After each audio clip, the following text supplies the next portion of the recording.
नदिया के कल्याणी जीएनएम अस्पताल के ओपीडी के सामने एक एचआईवी पॉजिटिव मरीज पिछले 5 दिनों से पड़ा है। कथित तौर पर मरीज का बेटा उसे अस्पताल के सामने छोड़कर चला गया। पूरी खबर को देखिए इस खास रिपोर्ट में। कथित तौर पर मरीज का बेटा उसे अस्पताल के सामने छोड़कर चला गया। पता चला है कि मरीज का नाम निशीत मृधा है। उम्र 70 साल है। घर नदिया के चकदर के चुंदरिया इलाके में है। निशीत इलाज के लिए अस्पताल आया था। एचआईवी पॉजिटिव होने की बात सुनकर निशीत का बेटा नीलेश मृधा उसे अस्पताल ओपीडी के सामने छोड़कर चला गया। तब से निशीत बिना इलाज के अस्पताल के सामने पड़ा है।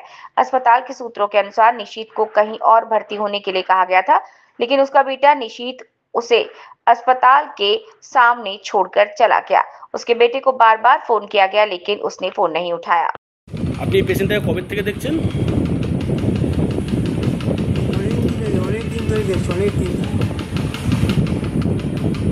পেশেন্টটাকে কেউ দেখতে আসছে না, ভর্তি করতে আসছে না না, ফেলে দিয়ে চলে আসে। ফেলে দিয়ে চলে আসে?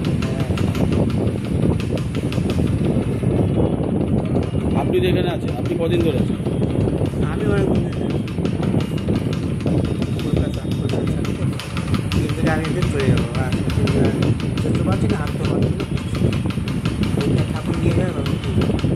এই পেশেন্টের তো এইচআইভি পজিটিভ আছে, তাতে পাশে থাকছে। এই পেশেন্টের তো এইচআইভি পজিটিভ আছে, পাশে থাকছে।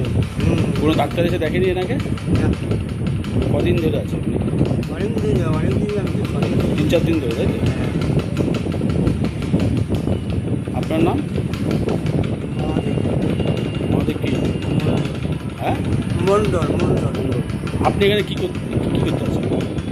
আমাকে এখানে ফেলে রেখে গেছে। আবার আমাকে